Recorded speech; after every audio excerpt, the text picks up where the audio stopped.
E 2026. Mai nou, toată lumea face câte o mașină electrică sau măcar plug-in. Și uite că vine Mazda cu un SUV nou-nouț, cu motor de 2 litri și jumătate atmosferic, adică fără turbină, fără priză, fără diesel, care consumă 7 litri și jumătate și stă fix în clasa F de emisii. Pare o nebunie, până când vă spun că motorul porni și nu se aude.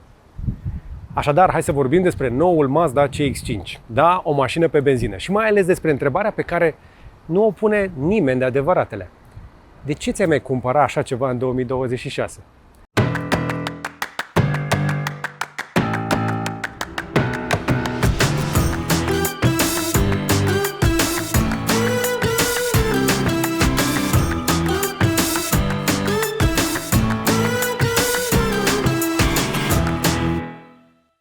Și o să încerc să găsesc motivele pro, dar și contra. Pentru că treaba e cam așa. CX-5 e mașina care a ținut Mazda în viață până acum. Asta e generația a treia. Și e cea mai importantă dintre toate pentru că vine într-un moment în care toată industria se uită urât la motoarele pe benzină și cu silă la alea pe diesel pentru că mai trecem pe lângă benzinărie și noi. Dar noi am condus versiunea de vârf, Homura. Asta are tracțiune integrală, e roșie mișto, Soul Red Crystal, cum îi zic ei, cu panoramic. Mai că aici apare primul șoc.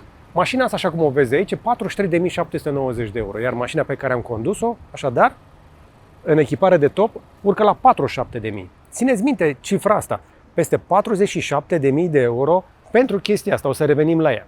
Dar, înainte de orice, hai să ne legăm un pic de cum arată. Estetic, Mazda nu strigă în niciun fel și păstrează filozofia lor, Kodo. Liniile curate, capotă lungă. Senzația că mașina asta, așa cum o vezi, stă foarte bine pe roți. Este solidă.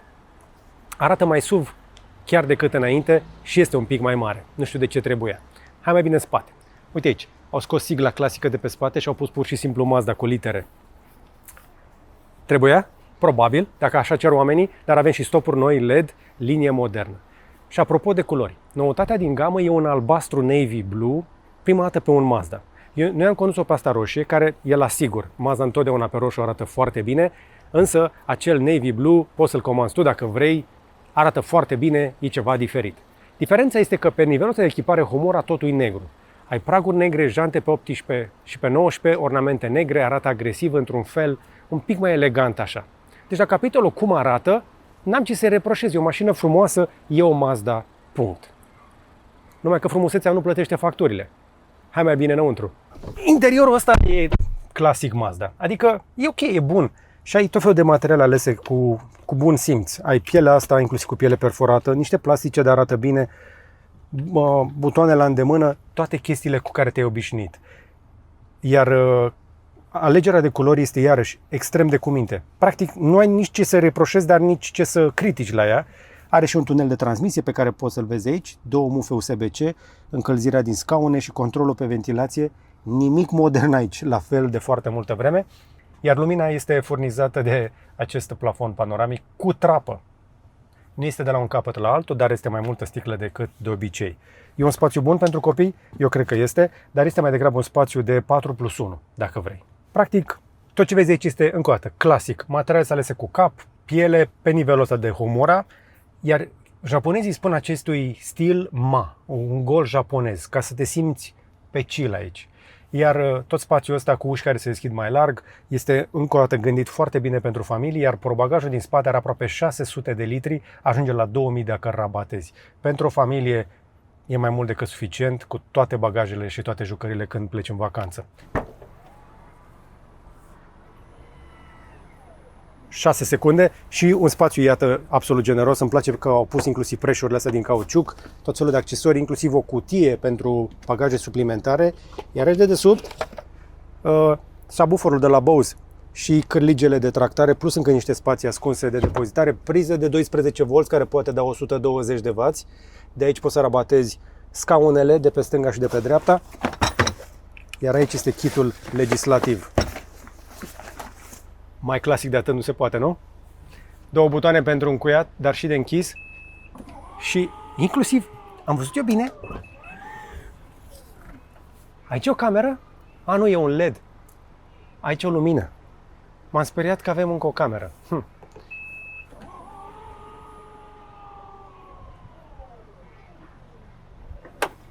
Sky Active G. O să mai vorbim despre chestia asta un pic mai încolo. Bun.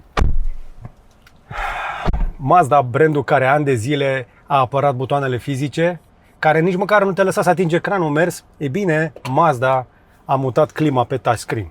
Ia uite aici. Nu poți să schimbi clima decât de aici.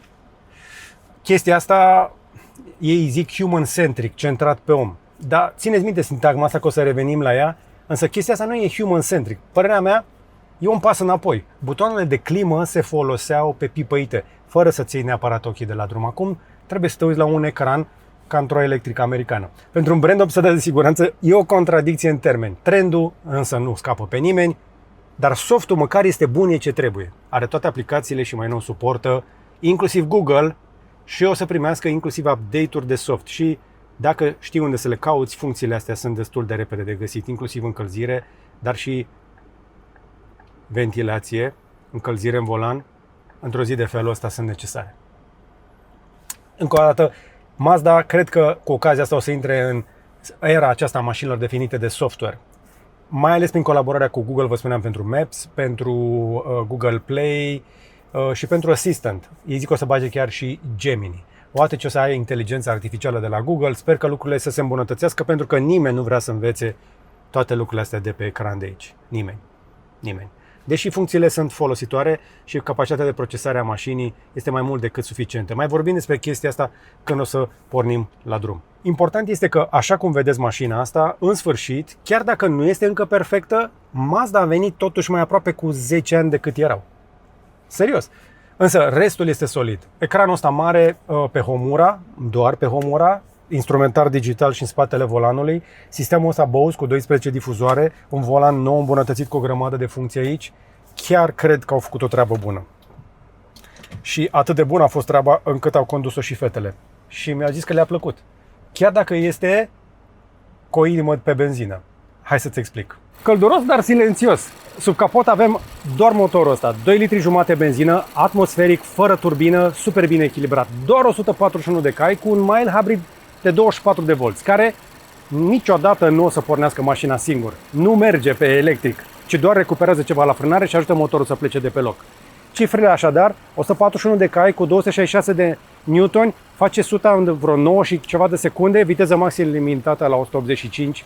Hai să fim sinceri, nu e o mașină rapidă, dar e o mașină calmă, care nu trebuie să fugă. Numai că aici, Mazda chiar are un as. Se numește chestia aia lor Jimba Itai, când încearcă ei să facă mașina ca o relație între un cal și un călăreț. Și mulți fac cai putere, puțini fac senzație, iar Mazda încă face senzație. Au și frână prin cablu, brake-by-wire, care e în premieră aici, cu un sistem de siguranță care revine la frână mecanică dacă pică electronica. Sună bine pe hârtie, la condus nu o să simți nimic ciudat. Dar asta e o chestie cu care te vei obișnui oricum pe termen lung. Trebuie să mai vorbim un pic despre consumurile oficiale până când o conducem. Oficial VLTP, 7 litri și jumătate. Asta este clasa F dacă vrei.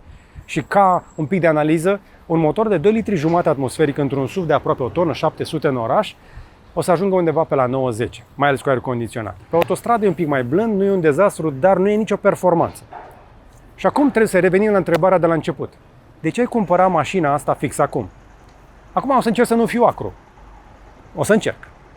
Vechiul CX-5 avea motoare pe benzină, dar și pe diesel. Asta are un singur motor, versiunea nouă. Această benzină mild hybrid. Diesel, motorul pentru care jumătate din europeni cumpărau CX-5, nu mai e. Eu aș zice că au renunțat la ea la momentul potrivit. Că noi și aici în România importăm motorină foarte scumpă în 2026, nici nu o să ne apucăm de rafinat pe aici, nu se va mai ieftini. Și fix asta e și frumusețea poveștii. CX-5-ul ăsta e foarte probabil ultimul trend pentru cel care iubește o mașină termică, adică unul pe benzină, cu motor atmosferic, fără turbo, mare, o să țină mult. E genul de mașină care peste 5 ani nu o să se mai facă. Dar nu e pentru mine, e pentru puriști, cei care vor neapărat benzină. Dacă tu ești omul ăla care vrea simplu și pe benzină, fără priză, ia-o fără remușcări. E o mașină cinstită așa cum e ea. Nu e ieftină, dar e cinstită. Acum, ca să fim corecți și pe partea cealaltă, clasa asta F de emisii înseamnă taxe mai mari și o valoare reziduală mai fragilă în timp. O să vă vin mai prost. Asta e realitatea cifrelor. asta va mai polua un pic în oraș față de o electrică și pe termen lung va trebui să te obișnuiești că plinul sub 100 de euro nu se mai poate. Iar ca fapt, din datele oficiale, în Europa CX-5 vindea vreo 96.000 de bucăți în 2018, acum sunt pe la 18.000. Asta e tranziția dintre generații, deși cred că și ei sunt mâncați ușor de chinezi.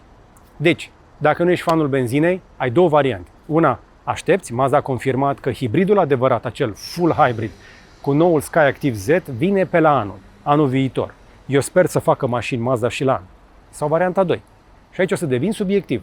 Poate te uiți la Mazda 6e pe care am testat-o și care mi-a plăcut. E electrică, tracțiune spate, se încarcă repede pe varianta standard și fiți atent la preț. 6e pleacă de la 43.500 și jumătate, CX-5 Homura de la 43.800. Cam aceiași bani. Deci la bani egali ai de ales între un SUV pe benzină din 2026 și o berlină electrică pe care o încarci acasă sau oriunde. E o frumoasă dilemă, nu? Și zic că mai bine îi dai tu răspunsul dacă vrei să vezi clipul de la mine, de pe YouTube. Însă nu te încurajez să faci asta până nu o scoți la un test drive. Ceea ce o să facem și noi chiar acum. Că de fapt doar asta vrei, nu? Înainte să pleci la drum, îți legi telefonul, pui aici frumos la încărcat. Dacă ai ceva de depozitat, poți să-l uiți aici, unde mai ai încă două USB-C-uri. Mai erau niște mufe. Aici încărcare, aici este un suport pentru nimic, încă două cup holdere și zona asta de aici așa, foarte old school, pentru că asta este o cutie automată mecanică, nu este foarte puțină electronică la bord. Tu ziceai că ai acolo o priză pe 12 volți? Da, aici. Mamă, ce chestie. Deci mai ai încă o priză de pe 12 volți acolo și totuși mai am două butoane fizice. S-au luptat, cred că băieții de la climatizare. Șeful, degivrarea măcar degivrarea. Și avariile aici. În partea de sus, totuși mai am butoane pentru iluminat și pentru trapă și cam vremurile bune. Bun, pornim totuși la drum, da?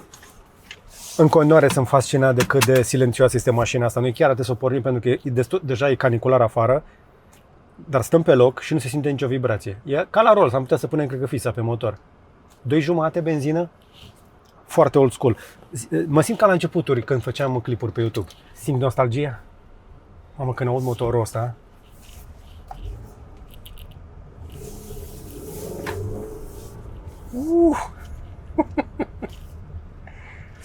Pe vremea când testam mai ales mașini termice, că nu aveam încă electrice, eram îndrăgostit de motoarele aspirate. Am mai avut mașini aspirate și întotdeauna mi-a plăcut. De ce?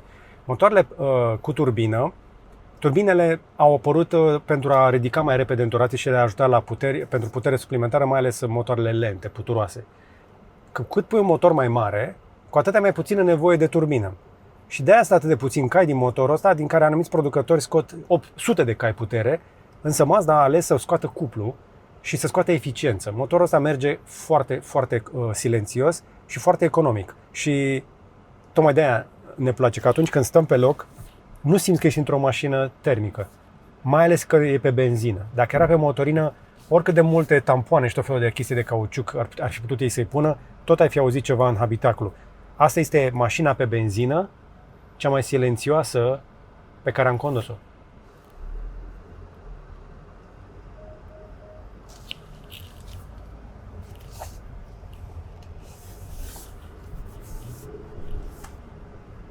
Și deja greutatea mașinii se simte bine. De ce? Pentru că neavând baterie, mașina asta este clasică, pe combustie, imediat îi simți greutatea. Chestia asta este un pic mai ușoară, cu 100 de kilograme decât, spre exemplu, o Tesla Model 3 Long Range pe care am testat-o recent pe canal și care e cea mai ușoară mașină electrică. Deci, în continuare, o mașină termică, mare, spațioasă, de tehnologie nouă, rămâne mai ușoară în kilograme decât o mașină electrică. De ce ne interesează lucrul ăsta? Pentru că mașinile astea, atunci când sunt mai ușoare, au uzuri mai mici și pot fi mai confortabile dacă suspensiile sunt setate corect. Pe mașina asta însă suspensiile nu sunt setate pentru confort maxim, da, sunt optimizate cât s-a putut, însă suntem destul de sus. Uite, vezi, mai e un range în față, suntem la aceeași înălțime cu un Range Rover Sport. CX-5 a crescut nu doar pe lungime, ci și pe înălțime și din cauza că are un centru de greutate destul de sus, mașina are un pic de ruliu. Iar suspensiile, evident, nu avem suspensie pneumatică, suspensiile nu sunt adaptive, sunt niște suspensii clasice, da, sunt solide, n-ai ce să le reproșezi, dar nu sunt de ultimă generație. Sunt niște suspensii civilizate. Uite, aici avem niște denivelări unde ne place nouă să testăm mașinile. Ești pregătit? Fii atent. Ăsta, canal, denivelare, tăgădăm un pic și acum vine denivelarea aia mișto. A preluat-o bine. Deci amortizoarele reușesc să preia destul de bine în condiții normale de trafic. Problema este că avem o mașină încă o dată, înaltă. Și asta este compromisul cu mașinile astea. Ai mult spațiu, au reușit să facă o mașină mare spațioasă, cu un confort însă limitat de cât pot amortizoarele alea să preia. Mașina fiind mai ușoară, va face chestia asta destul de bine. Și acum, condiții reale de trafic și de navetă, suntem o mașină, un volan mare cu logo-ul Mazda ca în spate. Mazda nu mai e logo aici, sunt doar niște litere, dar comenzile sunt noi nouțe, arată diferit. Am două manete cu toate comenzile, practic îmi lipsesc multe butoane de aici, dar am multe pe volan aici la îndemână. Și chestia asta îmi dă un pic de speranță că ne mai întoarcem la manete și cu destule comenzi, pentru că, spre exemplu, sunt mașini la care au dispărut aproape complet manetele. Tesla a adus o manetă doar pentru semnalizare înapoi. Nu poți să mai dai și tu un flash decât la buton și chestii de felul ăsta. Vorbesc despre Model 3, că pe Model Y, spre exemplu, au mai băgat câte ceva. Însă, nu aș compara neapărat cu Tesla, aș compara cu ceilalți din piață. Din punctul de vedere al interiorului, avem o mașină destul de clasică, dar un pic înnoită. Am zis chestia asta, da, se simte ca și cum ar fi venit mai în prezent. Îmi place acest digital cluster în care am turometru în stânga, că am nevoie, pot să văd viteza digital, informații din mașină, aici cât carburant mai am și autonomia calculată în kilometri pe baza consumului de benzină. Pot să schimb modurile, să trec din normal sau în sport. Sport nu schimbă decât răspunsul cutiei și off-road o să schimbe răspunsul tracțiunii. O să o las pe normal, pentru că eu vreau o mașină cât mai confortabilă și mai silențioasă. În oraș n-am unde să mă duc în off-road. Problema care este că la depășirile astea rapide va trebui să știi foarte din ce faci și să anunți Mazda cu o zi înainte că vrei să pleci de pe loc, pentru că 3, 2, 1. Mai întâi vine sunetul și o secundă jumătate, două mai târziu vine și puterea, cuplul, pentru că avem un motor aspirat. Motoarele aspirate urcă mai greu în turație. Sunt ajutate un pic de acest mild hybrid la plecarea de pe loc, dar până la urmă lucrul mecanic trebuie făcut așadar pe combustie și fără o turbină care să mărească presiunea și turația nu se va putea întâmpla foarte mare lucru. După care iar stăm și o să folosim un pic de auto hold până când stăm la semafor, pe care ne punem în mișcare și ăsta e momentul când știi că ai benzină și la viteze de autostradă. La viteze de autostradă, când o să urci mai sus de 2000 de rotații, 2500 de rotații, începi să auzi motorul discret, dar la viteze, când stă în zona de cuplu, unde e cel mai eficient motorul, aici sub 2000, pe la 1000, 1000 jumate, 1000 jumate ture, uite, spre exemplu, în momentul ăsta sunt ralantit la 6700, până în 2000 de rotații e foarte discret motorul, după aia începi să-l auzi. În rest o să auzi doar climatizarea, care acum muncește destul de serios, pentru că geamurile au ceva protecție termică, cel puțin pe lateral, dar simt radiația și mai am zona asta de sticlă. Tocmai de-aia îmi place că pot să închid plafonul complet. Chestia asta e foarte folositoare, mai ales vara. Spații bune de depozitare și prin ușă, toate comenzile sunt acolo unde te aștepți. Aici am un buton care inactivează sunetul de la senzorii de parcare. Nu, și viteză și tot. Și tot? Pe Mazda 60, când am pus CX-60, așa era, exact la tot. Deci, au scos o grămadă de butoane de aici, dar pentru că au trebuit să bage chestiile alea de reglementare, de asistență, au pus un buton să oprești toate notificările. Deja își justifică prețul. Doar pentru butonul ăsta mic de aici, își justifică prețul. Uite, vezi? Am notificare de o limită de viteză care nu există aici. Am apăsat odată, nu mai am sunete. Și mi-apare o iconiță acolo frumos în bord. Și acum, hai să ieșim la un pic de simulare așa de drum lung, în condiții normale de drum.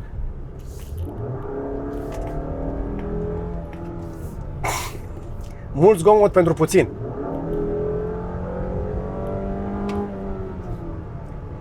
Să nu dai niciodată kickdown în Mazda CX-5. Nu e nevoie, nu e necesar, pur și simplu bucură-te de călătorie. Da, și padele.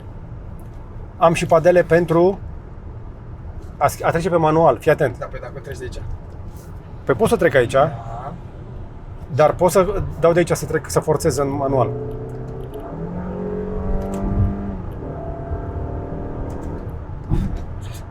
Ia să vedem, poți să fac frână de motor? Nu mă lasă. Ba da, m-a lăsat. Când ai făcut ultima oară frână de motor?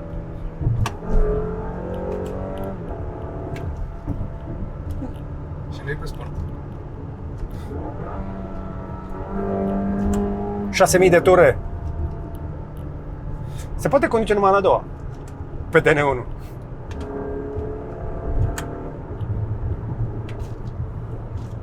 Râdem, glumim, nu e pentru performanță. Ei și înțeleg foarte bine clientela, de cele mai multe ori mașina asta va fi condusă de părinți. Ori o mamă, ori un tată, care vor face mai ales naveta, sau vor să iau o mașină care să fie bună și pentru oraș, dar mai ales pentru drumuri lungi. Și aici te voi încuraja să-ți iei o astfel de mașină. Dacă vrei să o folosești la drum lung, te rog frumos, fă mai mult de 2 vacanțe pe an cu mașina asta, ieși mai des cu ea astfel încât să merite și du-te în locuri unde nu sunt prize de încărcare ca să zici că a meritat. Pentru că altfel să mergi cu mașina asta la drum lung poate fi destul de plăcut, mașina se așează fain, este stabilă, este relativ confortabilă, îmi plac scaunele, inclusiv partea de ventilație din scaune, încălzire, toate lucrurile astea de confort, poziția înaltă, predictibilă, nu știu câte chestii poți să ceri în plus de la ea, dar cu siguranță te va putea duce și pe niște drumuri mai rele și poți să tragă după ea inclusiv o rulotă, că vorbeam despre partea de tracțiune. Ar fi păcat să ții o astfel de mașină și să nu o folosești la optimul posibil. Nu pentru navetă de zi cu zi. Ce fac eu în momentul ăsta cu ea, că merg la viteza legală pe șoseaua București-Ploiești pe DN1, nu cred că mașina asta este utilizarea ei optimă. Din păcate, cei mai mulți oameni așa o să o folosească și m-aș putea împăca cu chestia asta dacă știu că e singura mașină a familiei sau a doua și e folosită mai ales, vă spuneam, în weekenduri. Așa că, dacă în weekenduri ai planuri să ieși la drum lung, să călătorești mult, să ajungi în zone fără priză pe la munte, mașina asta știe și un pic de off-road, ați văzut funcția de acolo, fiind pe benzină, va transfera cuplul mecanic efectiv între punți și am testat și partea asta de frână, nu-ți dai seama că e drive-by-wire, știi? Volanul încă este evident, încă nu este steer-by-wire, cum este Cybertruck-ul, că e ilegal în Europa, dar încet, încet, cu toată încăpățânarea japonezilor de la Mazda, tehnologia a ajuns și pe CX-5. Mă, că e fain. Da. E faină. Numai că am senzația așa că merg cu... Nu vreau să sune aiurea, dar conduc o bucată de istorie. Nu? Nu simți așa un pic?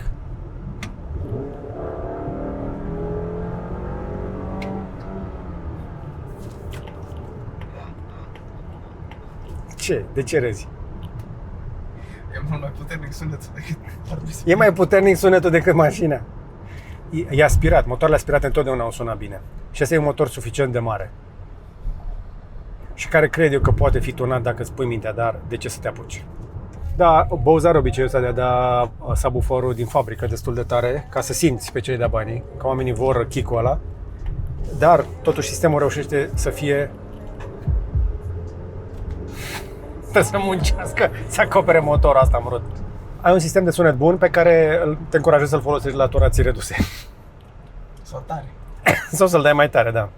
Ce-am mai observat totuși o chestie. Dincolo de părerile mele destul de subiective, oricât de mult aș încerca, nu mă pot abține, am mai dat mașina peste weekend la mai mulți oameni să o conducă și, spre exemplu, fetele au mers cu ea, că au avut evenimentul ăla din Cotroceni, au avut fetele de la Win-Win.fit pop-up store în Cotroceni și au mers cu mașina asta pentru că are spațiu. Asta e unul din motivele pentru care ți-o astfel de mașină.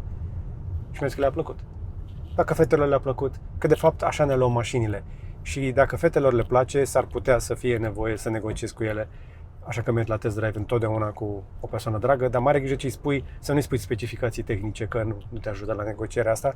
Important să o întrebi, îți place sau nu-ți place? Că-ți spune. Și fetele ne-au spus că le-a plăcut CX-5. Deci este woman approved. Ia, am mai luat niște gropi? Senzația pe care am asta este că nu mi-e frică de gropi. Nu mi-e frică de ele. Simt că pot să le iau și sunt foarte sus. Adică toate mașinile din jurul meu, numai Bentayga mai e la nivelul nostru. Toate mașinile de jur împrejur sunt mai mici. Până și Tucsonul e mai mic. Suntem mai înalți decât Tucsonul, fii atent. Că suntem cumva în clasă cu el. Și ăla bate Tucsonul hibrid, care e undeva în aceeași zonă de preț. Aia parcă este o idee mai mică, cei 5 au mai crescut un pic și probabil așa ar trebui să justifice un pic de diferență de preț. Într-un fel, nu doar interiorul și butoanele, dar și setup-ul mașinii pare mai old school. Este din vremurile când simțeai că mașina este solidă și chestia de gym by tie de care vorbeam, faptul că te așezi în scaun, simți că ai control, simți că ești călărețul, este aici, pentru că suspensia comunică mult mai bine cu interiorul. Dezavantajul ăsta este că în banda 1, numai câte o gură de canal, le auzi și le mai simți. Dar mașina este un pic mai predictibilă și rămâne totuși înaltă, deci oricât de mult încearcă ea să fie solidă, dar și manevrabilă, nu este confortabilă și în niciun caz nu este rapidă. Nu pentru asta a fost făcută. Dacă ești un șofer calm și îți place să conduci predictibil, ca să fii și economic, nu vei păți ce am pățit eu cu sunetul ăsta de motor. Dar poate să fii foarte, foarte gentil pe pedală. În final vreau să mă mai opresc puțin la ceva ce mă macină de ceva vreme. Acum și Mazda mai scoate încă un SUV, după încă un SUV, după încă un SUV. Avem CX-30, CX-5, CX-60, CX-80, CX-90. Nici nu știu dacă le mai au pe toate în ofertă, dar CX, numai că unde sunt Mazda 3 și Mazda 6? Pe panouri publicitare, prin showroom-uri, mașinile alea joase, frumoase, de condus, care au făcut faima brandului. Mazda aproape că nu mai există ca berlină, în afară de 6, care nici măcar nu este Mazda 100%. Și aici e întrebarea.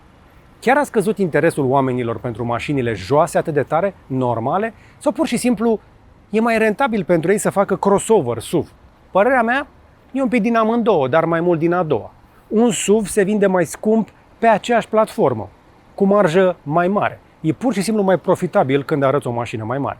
Iar cererea a scăzut, dar nu a scăzut singur, a scăzut și pentru că producătorii au încetat să mai investească în berline și hatchback-uri. Le-au lăsat să moară și după aia spun că nu le caută oamenii. Unde-s hatch-urile? E o profeție care se împlinește singură, fix în anul în care ne era tuturor mai bine mașini mici și economice. Nu am zis ieftine și banale, doar mai economice. Așa s-a mai făcut în trecut, trebuie să o facem din nou. Și mie îmi pare rău să zic chestia asta, un Mazda 6 bine făcut cu motorul ăsta ar fi fost o mașină superbă. Dar uite, încă un SUV. Voi ce ați alege însă? Serios acum. Eu conduc deja o mașină electrică, încarc acasă din panouri. Pentru mine un SUV de 47.000 care bea multă benzină, vreo 7, 8, 9%, e cam mult. Aș fi luat un 6. Numai că nu toată lumea e ca mine și aici trebuie să fiu corect. În România avem în continuare o grămadă de oameni care stau la bloc, care nu pot încărca acasă. Pentru ei anxietatea de încărcare este reală și nici ei nu vor să umble pe la stații de încărcare, deși au început să fie destul de multe. Pentru oamenii ăștia, o mașină pe benzină simplă, fiabilă, fără bătăi de cap, fără priză, are sens până când se vor sătura și ei să dea 100 de euro la fiecare plin. CX-5 mai are însă ceva bun. Mașina asta trage 2 tone, are tracțiune integrală adevărată. E o mașină în care te urci și mergi fără să te gândești la procente de baterie, te uiți doar după benzinării. Deci, pentru cine renunță la stresul electric, pentru cine vrea să tracteze ceva, pentru cei care vor o mașină solidă, CX-5 are logică. Dar nu o lua pentru navetă, că nu o să țină cu casa. Eu cred că generația copiilor noștri oricum nu o să mai înțeleagă de ce mai bagi benzină, dar pentru o bună parte din șoferii de azi, din România lui 2026 încă, asta e realitatea. Una peste alta, verdictul nostru, al meu, Mazda CX-5 e o mașină bună. E frumoasă, e bine făcută, e plăcută la condus, e și ceva mai deșteaptă la capitolul tech și are un rol în viața ei. E ultimul trend bun pentru cine iubește benzina pură. Atmosferic, simplu, fiabil, fără priză. Dacă ești omul ăla, ăsta e cadoul potrivit înainte ca lumea să se schimbe complet. Dar vă întreb pe voi, sunteți genul care vrea ultimul SUV pe benzină cum se cade? Sau ați trece direct la un 6 la aceiași bani? Și bonus, v-ar plăcea să revină un Mazda 3 sau un Mazda 6 adevărat? Scrieți-mi în comentarii, poate citește și Mazda. Eu sunt George Buhnici, ne vedem la următorul. Până atunci, te încurajez să dai ca de obicei un like, un share și un subscribe și le mulțumesc membrilor noștri care ne susțin cu abonamentele lor lunare. Poți să alegi să devii și tu membru apăsând pe butonul Join sau alătură-te sub acest clip video. Materialul pe care l-ai văzut a fost susținut inclusiv de Gadget Boutique, gb.ro, magazinul pe care vindem gadgeturi alese de mine. Vezi aici de sub video pe YouTube niște linkuri care te duc direct în magazin și poate vânezi și o reducere pentru un cadou reușit pentru cineva drag. Cam atât însă pentru astăzi, dar până data viitoare să vă fie numai bine.